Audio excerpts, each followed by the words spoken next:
शक्ति स्वरूपा देवी को प्रसन्न कर उनसे इच्छित वस्तुएं निर्मित करने का वरदान प्राप्त करते हैं। ब्रह्मा जी नारद को भविष्य के लिए सावधान करते हैं।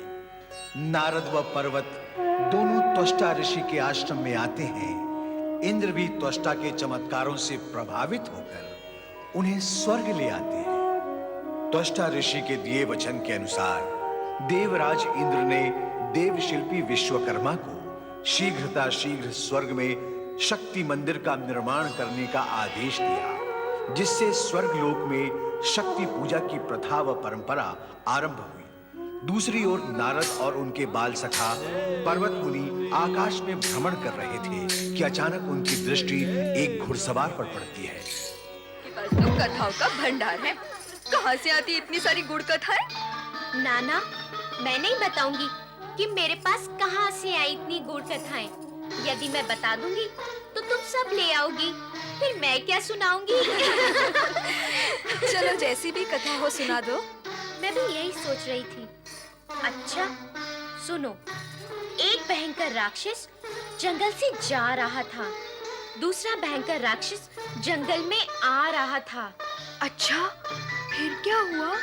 जब दोनों आमने सामने आ गए तो एक राक्षस ने दूसरे राक्षस से कहा, मैं तुझे खा जाऊंगा। तो दूसरे ने कहा, अरे मूर्ख, यदि राक्षस को खा सकता तो मैं अब तक तुझे खा नहीं जाता। चल, उनको खाते हैं जो राक्षस नहीं है। बस उसी दिन से जो राक्षस नहीं थे उनकी संख्या घटने लगी और राक्षसों की संख्या बढ़ने लगी। सावधान! सिंह कुलभूषण वत्सलापुरी नरेश महाराज संजय सेन पधार रहे हैं। प्रणाम गुरुदेव। कल्याण भव। विराजिए।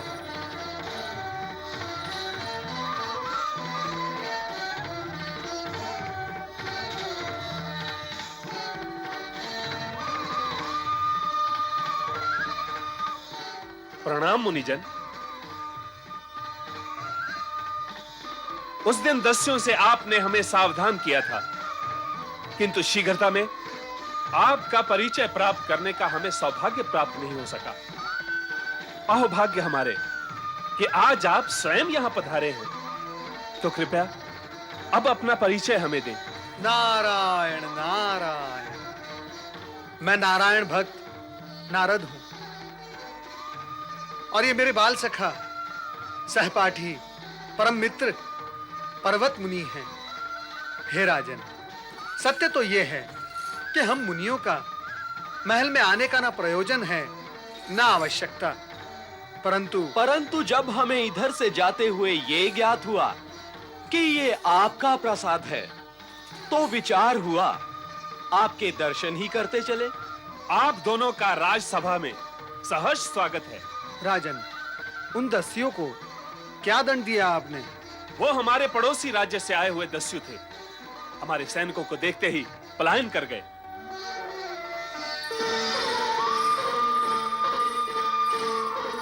आओ पुत्री दमयंती, आओ।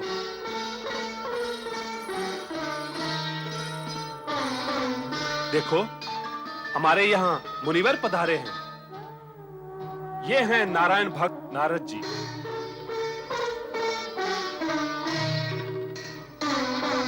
जिन्होंने उस दिन दस्युओं से हमारी रक्षा कर उचित परामर्श दिया था।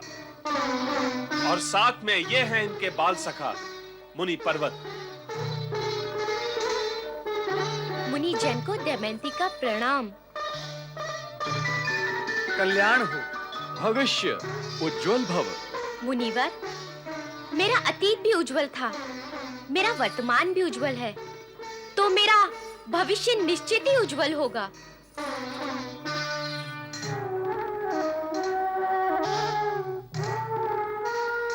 कुछ नई बात कहे मुनिवर। क्या कहा राजकुमारी? यही कि आप मुनि हैं तो हम भी गुणी हैं। क्या आपने वो कथा सुनी है? कौन सी कथा? वही जब एक मुनि ने दूसरे मुनि से प्रश्न किया कि गणना कहाँ से आरंभ होती है। दूसरे मुनि ने कहा कि 1 से। इस पे पहले मुनि ने फिर प्रश्न किया, गणना समाप्त कहाँ होती है? अंतिम अंक क्या है? दूसरे मुनि उत्तर नहीं दे सके। उन्होंने प्रश्न करने वाले मुनि से कहा, तुम ही बताओ, गणना का अंतिम अंक क्या है? इस पर प्रश्न करने वाले मुनि बोले, यदि मैं जानता तो तुमसे प्रश्न ही क्यों करता? हमारी पुत्री विनोद प्रिय है, सदा हंसती हंसाती रहती है।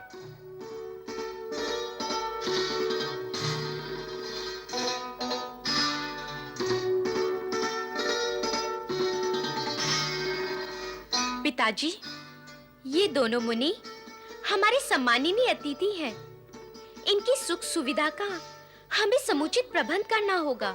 अवश्य अवश्य, इनके आतिथ्य का दायित्व हम तुम्हें सौंपते हैं पुत्री दमयंती।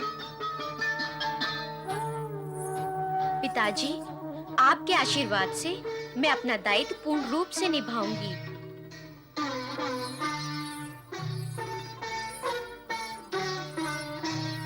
पधारे मुनिवर, मैं आपको अतिथि कक्ष दिखा दूं।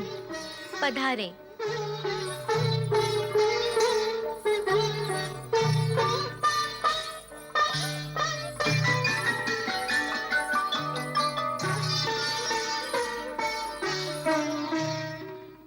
ये दोनों महापुरुष हमारे विशेष अतिथि हैं। इनकी सुख सुविधा का पूरा पूरा ध्यान रखना। यदि तनिक भी त्रुटि हुई तो महाराज कठोर दंड देंगे। आपकी आज्ञा का पूर्ण पालन होगा राजकुमारी जी। जाओ। आइए मुनिवर। मुनिवर नारद जी, यह आपका कक्ष है। आप यहाँ विश्राम करें और जिस वस्तु की भी आवश्यकता हो आप सेवक को आदेश करें, वो आपकी आज्ञा का तुरंत पालन करेगा। मुनिवर, हाँ। आपके विश्राम के लिए अन्य कक्ष की व्यवस्था है। आप आए मेरे साथ। राजकुमारी, राजकुमारी, आप व्यर्थ ही कष्ट एवं चेष्टा कर रही हैं। हम तो वैरागी हैं, नारायण भक्त हैं। हमारा एक ही स्थान पर रहना और वास करना कहाँ संभव होता है, और एक वैरागी के लिए यह अनुचित भी है। फिर राजभवन में रहना और सुख सुविधाओं का उपभोग करना एक वैरागी के लिए सर्वथा निषिद्ध भी है। राजकुमारी, कृपया आप हमें जाने दें, यही उचित होगा। मित्र नारद, क्या कष्ट है तुम्हें? मुनिवर नारद जी, आप एक वैरागी, गृहस्थ नहीं। आपके कुछ नियम, वर्जनाएं और रीति नीति हैं। ये सब राजभवन में प्रवेश करने से पूर्व आप सोच लेते अथवा कह देते तो मैं आपको सहर्ष जाने देती, किंतु अब तो आप हमारे अतिथि बन ही चुके हैं। अब आप यहाँ से जा नहीं सकेंगे मुनिवर। आपकी नारायण भक्ति और आपका वैराग्य कोई छीनेगा नहीं। आप अपने वैराग्य पे दृढ़ रहकर इस राजभवन में भी नारायण भक्ति कर सकते हैं मुनिवर। इस विपरीत और प्रतिकूल परिस्थितियों में क्या यह संभव होगा राजकुमारी? आप इस विराट सत्य को क्यों भूलते हैं मुनिवर? निष्ठावान भक्त की परीक्षा प्रतिकूल परिस्थितियों में ही होती है। फिर भी मैं तो यहाँ से चले जाने का ही विचार कर रहा हूँ। आप बार बार जाने का दुराग्रह करके आप मेरे हृदय पर आघात कर रहे हैं मुनिवर। कृपा कीजिए और फिर विश्राम कीजिए। नारायण नारायण।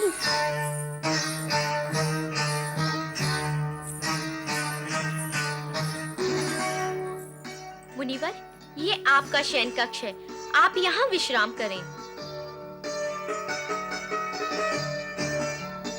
मुनिवर, आज से पूर्व क्या आपने कभी कोई कन्या, स्त्री अथवा महिला नहीं देखी? नहीं नहीं, ऐसी तो कोई बात नहीं। मुझे तो ऐसा ही लगता है। मैं अभी 20-25 कन्याएं बुला देती हूँ। आप पूर्ण रात्रि उन्हें देखते रहे।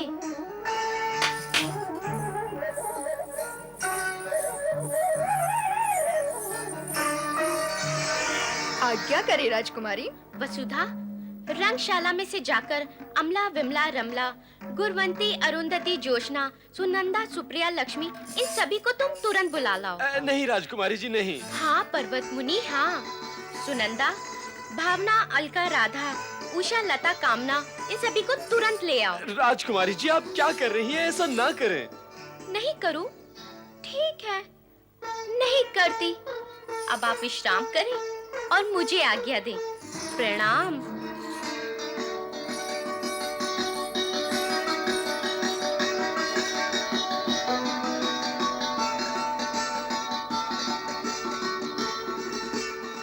राजकुमारी दमयंती, हमने तो कभी सोचा भी नहीं था इस सुसज्जित और सुख सुविधापूर्ण कक्ष में विश्राम करने के विषय में, किंतु हमारा भाग्य ही हमें तुम्हारे पास तक खींच लाया है। अब देखना यह है कि ये भाग्य और इस भाग्य को लिखने वाले विधाता आगे क्या-क्या चमत्कार दिखाते हैं। ऐंकारी सृष्टिरूपायै ह्रींकारी प्रतिपालिके क्लींकारी कामरूपिण्यै बीजरूपे नमोस्तुते। हे महाशक्ति, हे परम शक्ति, हे अनंत शक्ति, हे आदि शक्ति, हे पराशक्ति, तुम्हारी जय हो, जय हो, तुम्हारी जय हो, जय हो, तुम्हारी जय हो, जय हो। हमें प्रसन्नता है कि आप हमारे शक्ति आराधना के आदेश का पालन निष्ठा पूर्वक कर रहे हैं। आपके आदेश का पालन करना तो हमारा कर्तव्य है ऋषिवर। मैं वो आपसे एक विनम्र प्रार्थना करना चाहता था। कहें देवराज। ऋषिवर, जब आप हमारे निमंत्रण पर स्वर्ग आए हैं, तो हमारे ऊपर एक कृपा और करें। आप अनेक चमत्कारी सिद्धियों के स्वामी हैं। माता शक्ति आप पर प्रसन्न है। कृपा कर कुछ ऐसा करें कि हमारा ये स्वर्ग असुर शक्तियों से सदा सदा के लिए सुरक्षित हो जाए। देवराज इंद्र, सृष्टि की रचना के अनुसार सुरों और असुरों का बैर जन्मजात होता है। असुर स्वर्ग पर अधिकार करने का प्रयास सदा करते रहे हैं और करते रहेंगे। जगत की कोई भी शक्ति उन्हें ऐसा करने से नहीं रोक सकती। ऋषिवर, आपने जो कुछ भी कहा है, मैं उस सत्य को स्वीकार कर लेता हूं। इसके उपरांत भी आप अपनी चमत्कारी सिद्धियों की शक्ति से एक शक्तिशाली सुरक्षा कवच का निर्माण कर स्वर्ग की सुरक्षा तो कर ही सकते हैं। देवराज इंद्र, जो कुछ आप मुझसे कह रहे हैं, वो सब आपको मुझसे कहने के लिए देवगुरु बृहस्पति ने तो नहीं कहा है। लगता है ये उन्हीं का आयोजित कार्यक्रम है। नहीं नहीं ऋषिवर, ऐसा कुछ भी नहीं है। तो ठीक है, हम इस विषय पर देवगुरु बृहस्पति से चर्चा करके फिर आपसे चर्चा करेंगे।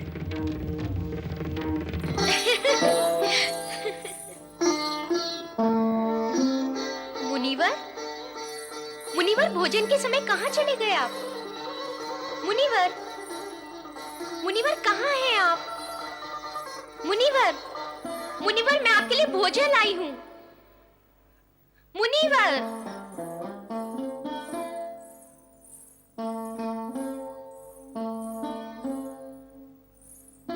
मुनिवर, आइए राजकुमारी जी, आइए। मैं आप ही की प्रतीक्षा कर रहा था। मुनिवर, कृपा करके बताइए, आपके मित्र मुनिवर नारद जी कहाँ चले गए हैं? नारद? नारद मुझे और इस सुंदर विशाल महल को छोड़कर कहां जा सकते हैं भला? वे अवश्य ही आंख मिचौली खेल रहे होंगे, क्योंकि वे विरोधी स्वभाव के हैं। यही कहीं छुपे होंगे। मैं अभी ढूंढ कर लाता हूं उन्हें। नारद, मित्र नारद, नारद, कहां हो सखा नारद? नारद! नारद! कहाँ हो मित्र? मित्र नारद, कहाँ छिप गए हो मित्र? सामने आ जाओ मित्र। मित्र नारद, प्रकट हो जाओ, तुम्हारे बिना मुझे भय लगता है। मित्र नारद! नारद! सखा नारद, कहाँ हो तुम नारद? नारद!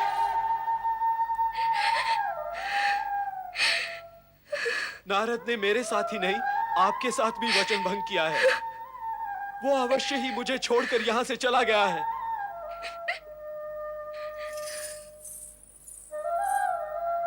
तुम मुझे बताए बिना कहां चले गए नारद? मेरा उद्धार करे प्रभु, मुझे इस संकट से उबारे। अपने मित्र पर्वत के बहकावे में आकर मैं पथभ्रष्ट हो गया था, परंतु अब मैं भ्रम से बाहर आ गया हूं। स्थिति अत्यंत विषम हो चुकी है प्रभु, मुझे इस विपदा से बचाएं। नारायण नारायण। प्रभु, यदि आप इसी प्रकार मुस्कुराते रहेंगे तो फिर मेरा क्या होगा? नारद, हम किसी भी प्रकार मुस्कुराएं, कल्याण तो तुम्हारा होगा ही। राजकुमारी दमयंती तुम्हारे मोहपाश में बंध चुकी है। यही पाश विवाह बंधन का रूप ले लेगा और तुम्हारा फिर कल्याण ही कल्याण होगा। हाँ नारद, गृहस्थ जीवन का अनुभव लेना भी आवश्यक है। विवाह पश्चात हमें भी अपने अनुभव बताना कि पत्नी के हाथ का भोजन कैसा लगता है। बस माता बस, मुझ बाल ब्रह्मचारी को इस जंजाल से उबारने की अपेक्षा आप मुझे अधिक फंसाने का उपक्रम क्यों कर रही हैं? क्यों भला? ऐसा क्यों चाहती हैं आप? शिव शिव शिव शिव शिव शिव शिव शिव। अब आप मेरी दशा पर हंस भी रही हैं। अरे नारद, तो क्या आप हंसने भी नहीं दोगे मुझे? मेरा फंसना ना होता तो आपका हंसना भी ना होता माता। हाँ, फंसे हुए पे सब हंसते हैं, हंसो।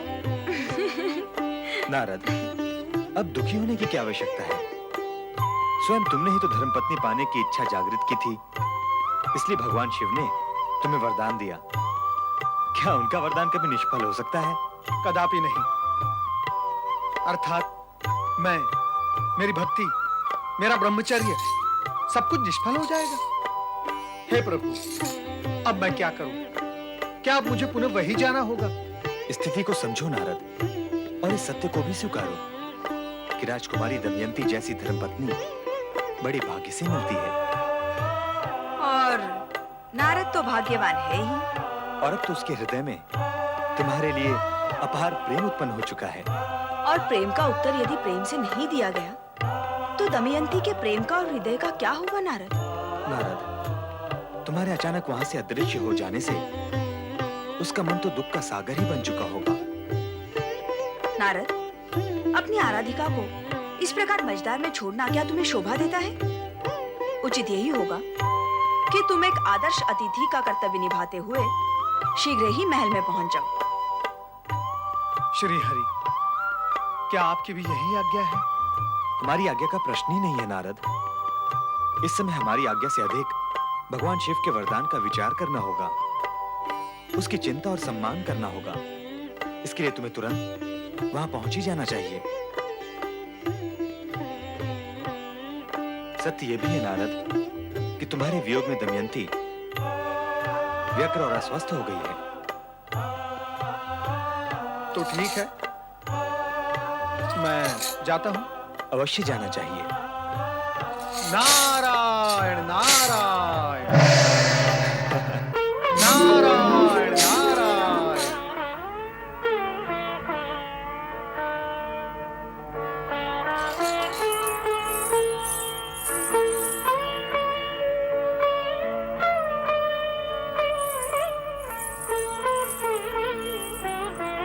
प्रणाम मुनिवर।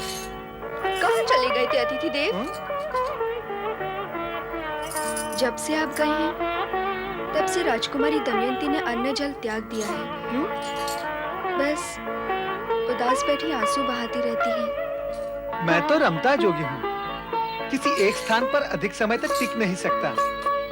कृपया आप राजकुमारी से कहें कि वो मेरे लिए दुख न करे। दुखी तो वे होती ही हैं। मैं इसी समय जाकर उन्हें बताती हूँ कि आप आए हैं, फिर उनका सारा दुख दूर हो जाएगा। नारायण नारायण। पर्वत भक्ति में है शक्ति बंधु, शक्ति से संसार। हाँ, भक्ति में है शक्ति बंधु, शक्ति से संसार। भक्ति ही है भय बंधन से मुक्ति का आधार। भक्ति में सौंदर्य भी है, योगी है न विसार। ओ भक्ति में सौंदर्य भी है, योगी है न विसार। ये सौंदर्य प्रेम का पूजन है, संसार का सार। भक्ति में है शक्ति बंधु, शक्ति से संसार। हाँ, भक्ति में सौंदर्य भी है, योगी है न विसार।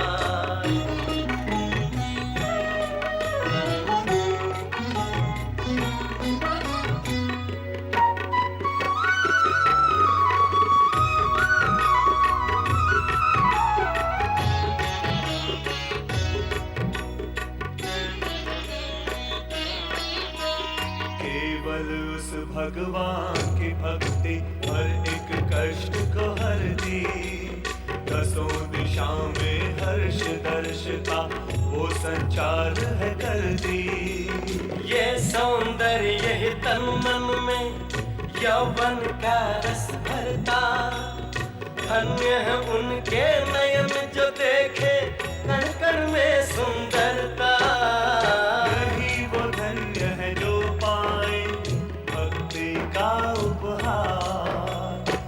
भक्ति में है शक्ति बंधु, शक्ति से संसार। भक्ति में सौंदर्य भी है, योगी है न विसार।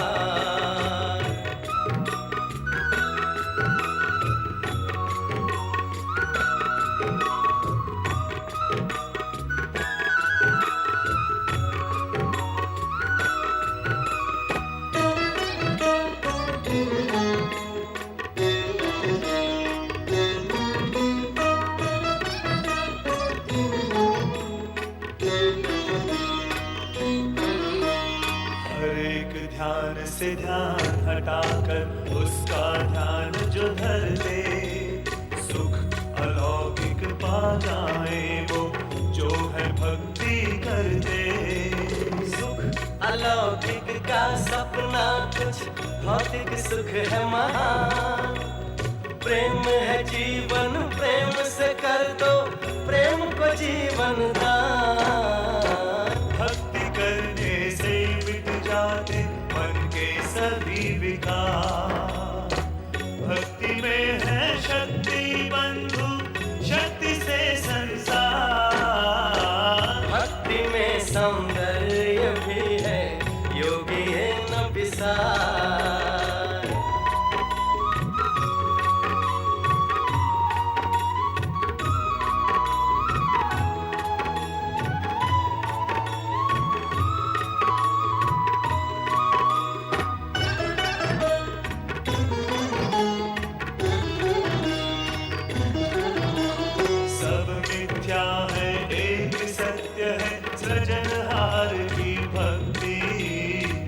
सौंदर्य प्रेम से निश्चित है तन मन की मुक्ति। भक्ति अभय है, प्रेम अजय है। भक्ति सनातन, प्रेम है जीवन। भक्ति तुष्टि, प्रेम से सृष्टि। भक्ति भावना, प्रेम कामना। भक्ति अजर है, प्रेम अमर है। भक्ति है नित्य, प्रेम है सत्य। भक्ति समर्पण, प्रेम से सर्जन। भक्ति निश्चल, प्रेम से है बल। भक्ति प्रेम है सुरलय।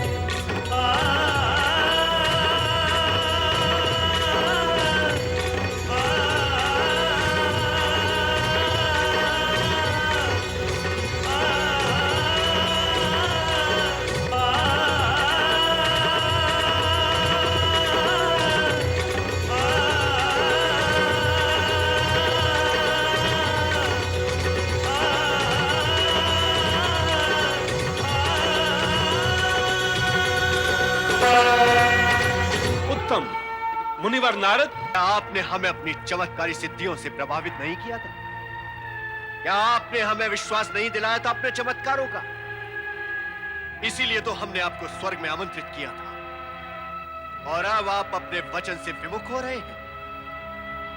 ऋषिवर, हमने जो आपसे कहा है उसे पूरा करके दिखाएं। कदापि नहीं। हम आपके कुछ सेवक नहीं हैं जो आपकी आज्ञा मानने के लिए विवश हों। और अब तो और भी असंभव हो गया है। हम आपकी इच्छा पूर्ण कर भी सकते थे देवराज, किंतु अब नहीं करेंगे। कारण क्या है? शक्ति उपासक त्वष्टा का मान सम्मान और गौरव स्वर्गाधिपति देवराज इंद्र से कदापि कम नहीं है।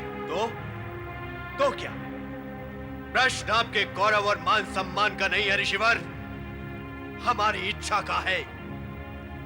यदि स्वर्ग में रहकर भी आप हमारी इच्छा पूर्ण नहीं कर सकते हैं, तो आपके यहाँ रहने का प्रयोजन ही क्या है? आप तुरंत यहाँ से पृथ्वी लोक लौट जाए ऋषिवर, क्योंकि अब हमें आपकी आवश्यकता नहीं है। अरे स्वार्थी देवराज,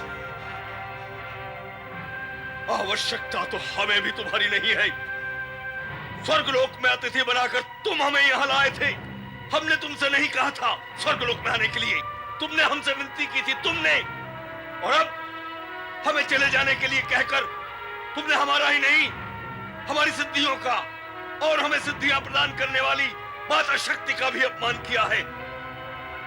अब हम यहाँ एक क्षण भी नहीं रहेंगे। ठहरिए ऋषि त्वष्टा। इसलिए और अधिक अपमानित होने के लिए, हमें अपमानित करने में आपका भी पूर्ण योगदान रहा है देवगुरु बृहस्पति।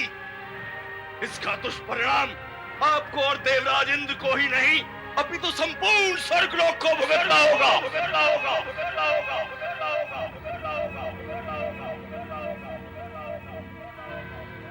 देवराज, जो हुआ अच्छा नहीं हुआ। त्वष्टा को अपमानित करके आपने अपने लिए एक नए संकट को जन्म दे दिया है। हमें सावधान रहना होगा। अभिमानी त्वष्टा अपने अपमान का प्रतिशोध अवश्य लेगा। कहाँ हो तुम सब? कहाँ चले गए मेरे शिष्यगण? प्रणाम गुरुदेव। प्रणाम गुरुदेव। प्रणाम गुरुदेव। प्रणाम गुरुदेव। मेरे शिष्यों, स्वर्गलोक में इंद्र द्वारा हमारा घोर अपमान हुआ है। उस अपमान का प्रतिशोध हम अवश्य लेंगे। माता शक्ति की आराधना करके हम एक ऐसे यज्ञ का अनुष्ठान करेंगे जो कि इंद्र के लिए घातक सिद्ध होगा। इसलिए प्रिय शिष्यों, इंद्र विरोधी महायज्ञ की तैयारियां आरंभ करो। जैसे आपकी आज्ञा गुरुदेव।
नंदी, प्रभु, देवी पार्वती कहाँ है? स्वामी, माता पार्वती प्रतिमास के नियम के अनुसार कुमार कार्तिकेय से मिलने गई हैं।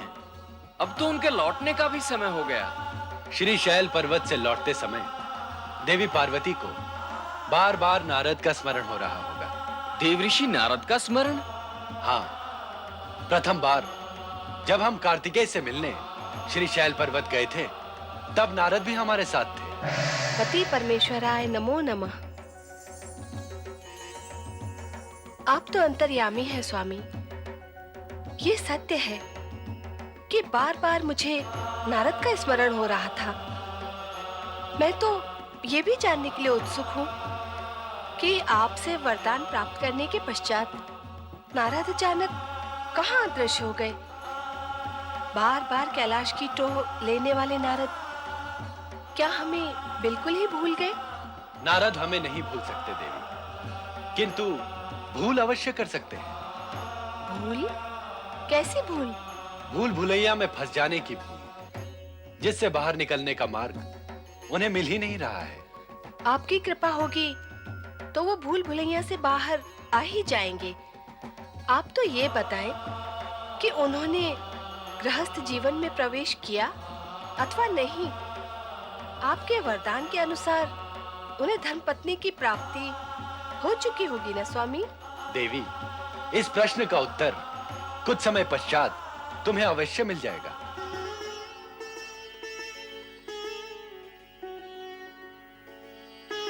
न जाने किस दशा में होंगे नारद।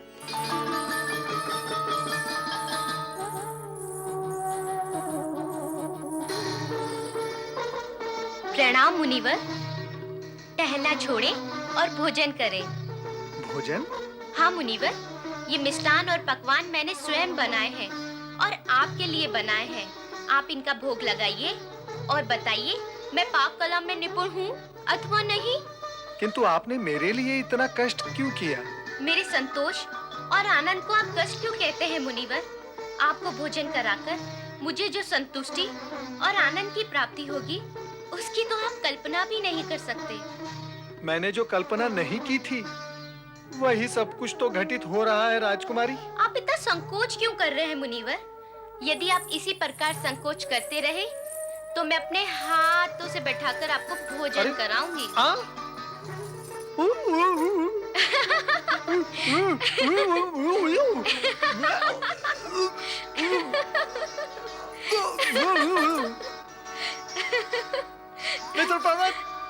मित्र पर्वत, वहाँ क्या कर रहे हो? यहाँ आओ, चले आओ, मेरे पास आओ, मेरे साथ बैठकर मेरे साथ भोजन करो, है ना? बुलाओ उन्हें। मुनिवर पर्वत, आपका भोजन आपके कक्ष में पहुँच गया है। ये नारद जी का भोजन है। पर्वत नहीं, नहीं पर्वत।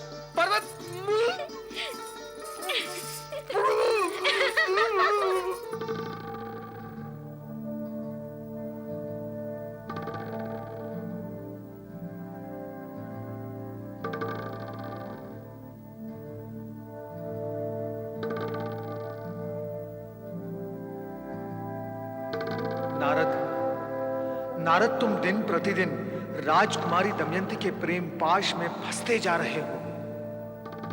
त्रिलोक में स्वच्छंद विचरण करने वाले नारद, तुम्हारी ये क्या दशा हो गई है? ये वरदान का फल है अथवा अभिशाप का दंड? अभिशाप का दंड। नारद, नारद, नारद, नारद, नारद, तुम मित्र कहलाने के योग्य नहीं हो। पर्वत, ये ज्ञान है मुझे, आगे कहो। तुमने राजकुमारी दमयंती को पूर्ण रूप से अपने प्रेम पाश में जकड़ लिया है। तुमने मित्र द्रोह किया है नारद। पर्वत, अरे कैसा प्रेम, कौन सा पाश?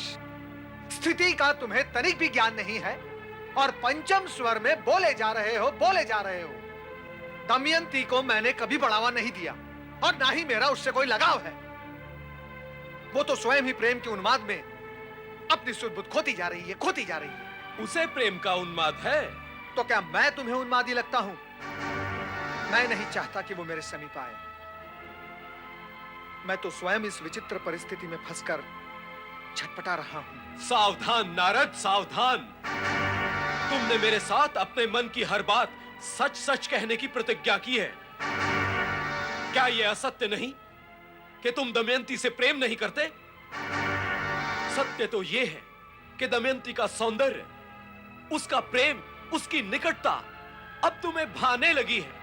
तुम तो चाहते ही हो कि वो सदा सदा के लिए तुम्हारी हो जाए। अति सुंदर, अद्भुत। मैं मित्र कहलाने के योग्य नहीं, तो क्या तुम मित्र कहलाने के योग्य हो? मैंने क्या अनुचित किया है? तो मैंने ही क्या अनुचित किया है? बताओ, मैंने क्या अनुचित किया है? जो आरोप तुम मुझ पर लगा रहे हो, इसका कोई प्रमाण है तुम्हारे पास? विधाता ने केवल आंखें ही नहीं, इन आंखों के पिछवाड़े एक बुद्धि स्थल और साथ में एक विवेक नगरी भी दी है। पर्वत, अपनी दुष्टता को छिपाने का प्रयत्न न करो नारद। ये तुम नहीं, तुम्हारे हृदय में छिपी ईर्ष्या बोल रही है। फिर भी तुम्हें विश्वास दिलाने के लिए मैं अपने विधाता भगवान श्री हरि विष्णु और जगत के पालनहार भगवान भोलेनाथ की ये शपथ खाकर कहता हूं कि मैंने ये कभी नहीं चाहा कि दमयंती सदा के लिए मेरी हो जाए। असत्य, सर्वथा असत्य। बार बार असत्य बोलकर तुम अपनी सत्य बोलने की प्रतिज्ञा तोड़ चुके हो। तुमने मेरे हृदय को पीड़ित किया है, अतः मैं तुम्हें श्राप देता हूं कि अपने मन की चंचलता के कारण तुम अपने आप को वानर सा सिद्ध कर चुके हो। अब तुम्हारा मुख वानर सा हो जाएगा। तुम वानर मुखी बन जाओगे।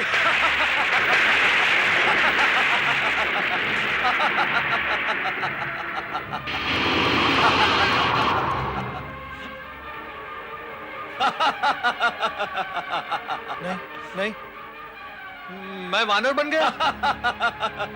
पर्वत,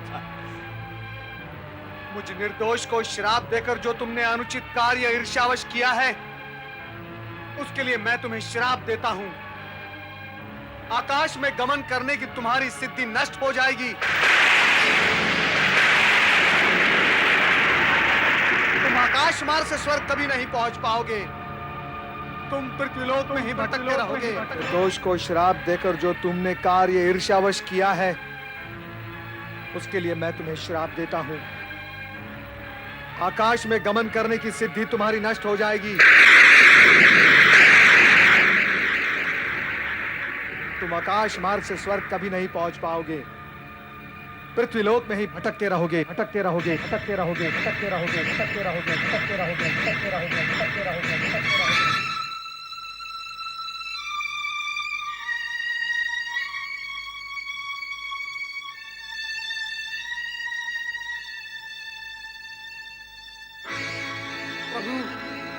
प्रभु मेरी रक्षा करे, प्रभु मेरी रक्षा करे, प्रभु मेरी रक्षा करे। प्रभु, क्या हुआ? प्रभु मेरी रक्षा करे, प्रभु मेरी रक्षा करे, प्रभु मेरी रक्षा। नारद विपत्ति में फंसे हुए देवी, और वे दुखी हृदय से हमें पुकार रहे हैं, किंतु हम उनके सम्मुख जाकर उन्हें लज्जित नहीं करना चाहते। स्वामी, नारद आपके परम भक्त हैं, आप उनका कष्ट दूर करें। हम विवश हैं देवी। पहले तो वो भगवान शिव द्वारा वरदान में बंधे हुए थे, और अब अपने ही परम मित्र पर्वत द्वारा श्रापित हो चुके हैं। अपने ही मित्र द्वारा श्रापित हो चुके हैं? तो क्या नारद अपने तपोबल से इस शाप का प्रभाव दूर नहीं कर सकते? स्वामी, क्या आप अपनी कृपा दृष्टि से उन्हें इस संकट से उबार नहीं सकते? विधि के विधान में हम त्रिदेव कभी हस्तक्षेप नहीं करते। पर्वत का दिया हुआ श्राप पर्वत ही दूर कर सकता है। किंतु प्रभु, ये श्राप है क्या? पर्वत ने ईर्ष्यावश नारद को वानर मुखी बन जाने का शाप दिया है। महाराज संजय के अतिथि बनकर वानर के मुख वाले नारद इस समय अपना मुंह छिपाए हमें पुकार रहे हैं देवी। आपका कहना भी सत्य है देवी। हमें तुरंत वहां पहुंचकर उन्हें आश्वस्त करना होगा। हे प्रभु, मेरे आराध्य, मुझे इस संकट से निकालें। मेरी रक्षा करे प्रभु, मेरी रक्षा करे। इस विकट परिस्थिति में मेरा उद्धार करे प्रभु, मेरा उद्धार करे, मेरी रक्षा करे।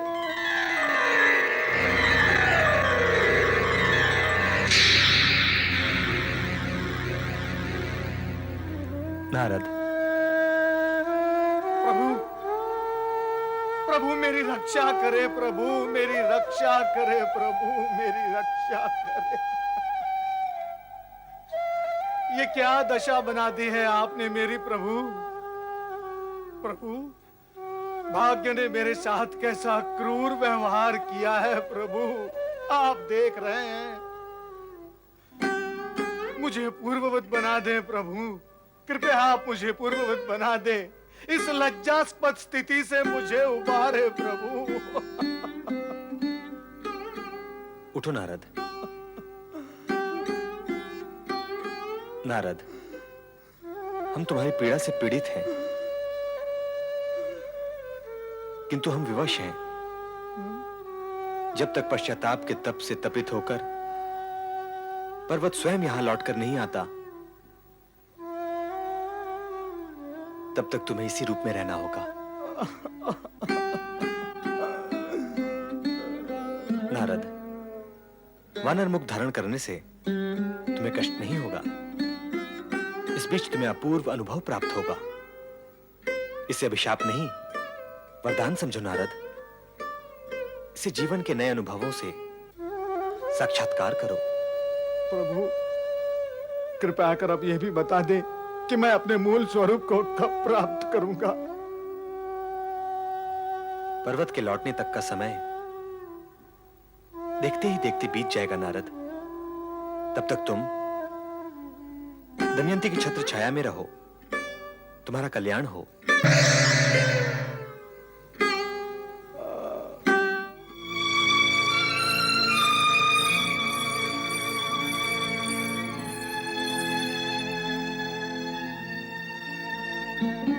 मुनिवर, उठिए, मैं आपके लिए स्वादिष्ट भोजन लाई हूँ।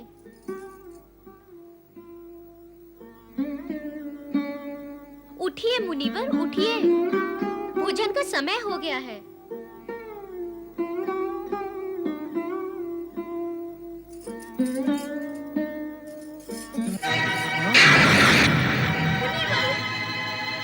ये आपको क्या हो गया? ये आपको क्या हो गया मुनिवर? राजकुमारी, अब मैं आपको अपना मुख दिखाने के योग्य नहीं रहा। मैं कितना कुरूप हो चुका हूं। कृपया कर आप मुझे विदा करें, विदा करें। किसने बना दी आपकी ये दशा मुनिवर? कौन करेगा राजकुमारी? मैं तो अपने ही किए कर्मों का फल भुगत रहा हूं। और प्राणी अपने कष्ट और पीड़ा के लिए सदा दूसरों को ही दोष देता है, किंतु ये उचित नहीं। दूसरों को दोष देने से लाभ नहीं, हानि ही होती है। और दोष देने का दुष्कर्म और भी विस्तार पाता है, और फिर कर्म फल भुगतने के लिए और भी अधिक समय लग जाता है।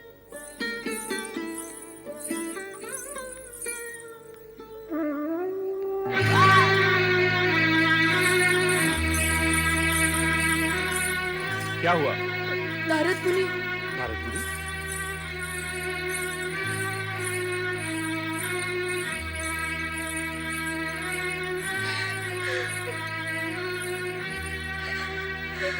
मुनिवर नारद,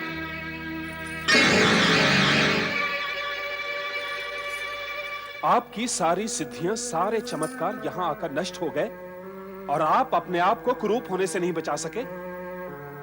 महाराज, आपने मेरी बात पर विश्वास नहीं किया। अब प्रत्यक्ष देख ले। नारद ने हमारी पुत्री पर कुदृष्टि डाली। उस पाप कर्म का फल भी भोग रहे हैं। नहीं माता, नहीं, सर्वथा ऐसा नहीं है। इन्होंने मुझसे कोई ऐसी बात नहीं की।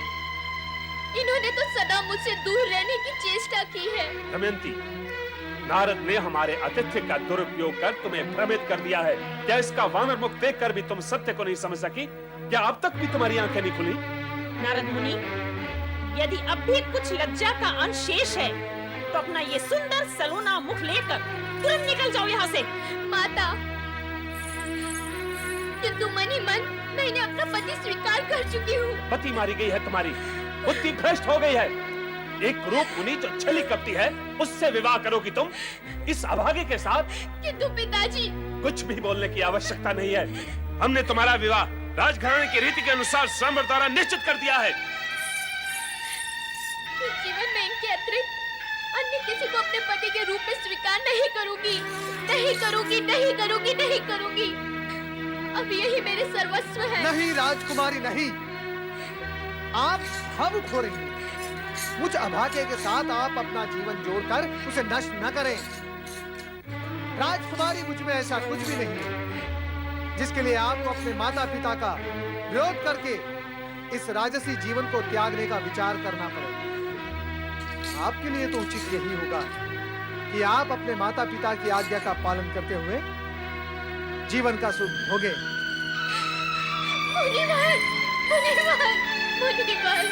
चलो। राजा संजय ने अपनी पुत्री दमयंती को नारद के प्रेम से बलपूर्वक रोक तो लिया, किंतु राजकुमारी के मन मंदिर में तो नारद ही बसे हुए थे। नारद प्रताड़ित होकर अपनी सुध बुध खो बैठे थे। दूसरी ओर नारद के श्राप से पीड़ित और उससे मुक्त होने के लिए मुनि पर्वत वन वन भटक रहे थे। पीड़ा मुक्त तो केवल शक्तिशाली एवं सिद्ध पुरुष ही कर सकते हैं, और ऐसे चमत्कारी सिद्ध पुरुष त्वष्टा तो यज्ञ वेदी के सम्मुख अपनी शक्तियों की वृद्धि में संलग्न थे। प्रिय शिष्यों, हम यज्ञ आरंभ कर रहे हैं। तुम सभी एक स्वर में हमारा अनुसरण करना। आपके आदेश का हम पालन करेंगे गुरुवर। सर्वमंगल मांगल्ये सर्वमंगल मांगल्ये शिवे सर्वार्थ साधिके शिवे सर्वार्थ साधिके शरण्ये त्र्यंबके गौरी नारायणी नमोस्तुते नारायणी नमोस्तुते सृष्टि स्थिति विनाशानां सृष्टि स्थिति विनाशानां शक्तिभूते सनातनी शक्तिभूते सनातनी गुणाश्रये गुणमये नारायणी नमोस्तुते नारायणी नमोस्तुते। प्रणाम ऋषिदेव। ऋषिवर, आप चमत्कारी शक्तियों से संपन्न हैं, इसीलिए मैं आपकी शरण में आया हूं। क्या तुम्हें भी दुष्ट इंद्र ने स्वर्गलोक से निकाल दिया है? यदि ऐसा है तो आकर हमारे साथ यज्ञ में बैठ जाओ, किंतु यज्ञ में बाधा न पहुंचाओ। शरणागत दीनार्थ परित्राण परायणे सर्वस्यार्ति हरे देवी नारायणी नमोस्तुते सर्वस्वरूपे सर्वेशे सर्वशक्ति समन्विते भयेभ्यस्त्राहि नो देवी दुर्गे देवी नमोस्तुते ऋषिवर, मेरे बाल सखा नारद ने मुझे श्राप दिया है कि मैं आकाश गमन करके स्वर्ग में न जा सकूं। आप में अपार शक्ति है, कृपा करके मुझे स्वर्ग पहुंचाएं। दुष्ट पर्वत, लगता है हमारे शत्रु इंद्र ने ही तुझे हमारे यज्ञ में बाधा डालने के लिए भेजा है। हम तुझे शाप देते हैं कि तू एक घोर संकट में फंसकर आकाश तो क्या पृथ्वी पर भी चलने की शक्ति खो बैठेगा। जा, इसी समय हमारी दृष्टि से दूर हो जा, नहीं तो हम इसी समय अपने क्रोध की ज्वाला से तुझे भस्म कर देंगे। क्षमा, क्षमा ऋषिवर, क्षमा। मैं बाधा पहुंचाने नहीं आया था, मैं तो अपनी बाधा दूर करने आया था। मैं जाता हूँ, मैं जाता हूँ। चामुंडायै विच्चे ऐं ह्रीं क्लीं चामुंडायै विच्चे संभूतायै ह्रीं अग्निकुंड संभूतायै ह्रीं अग्निकुंड संभूतायै ह्रीं अग्निकुंड संभूतायै ह्रीं अग्निकुंड संभूतायै ह्रीं सर्वाभरण भूषितायै चलो देवराज को सूचित करें। ह्रीं सर्वाभरण भूषितायै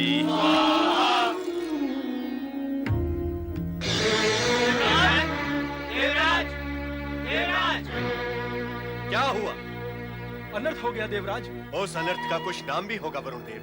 त्वष्टा ऋषि महायज्ञ कर रहे हैं देवराज। और वो यज्ञ तीव्र से तीव्रतर होता जा रहा है।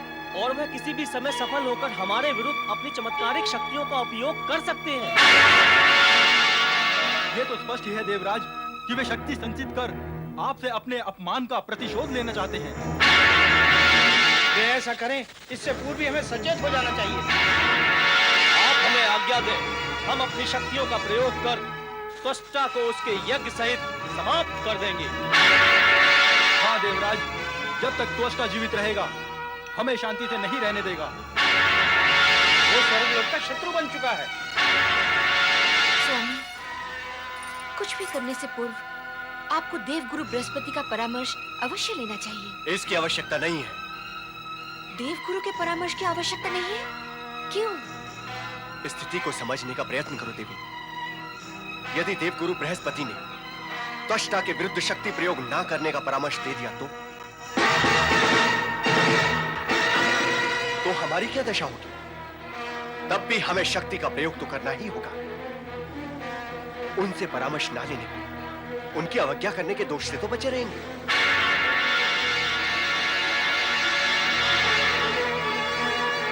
आप तीनों देव शीघ्र ही अपनी शक्तियों का प्रयोग त्वष्टा की शक्ति को क्षीण करने के लिए करें, ताकि हम शक्तिमान बने रहें। ह्रीं श्रीमत्यै सिंहासनेश्वर्यै ह्रीं चतुर्बाहु समन्वितायै ह्रीं चिदाग्निकुंड संभूतायै ह्रीं सर्वाभरण भूषितायै ह्रीं ब्रह्मग्रंथि विभेदिन्यै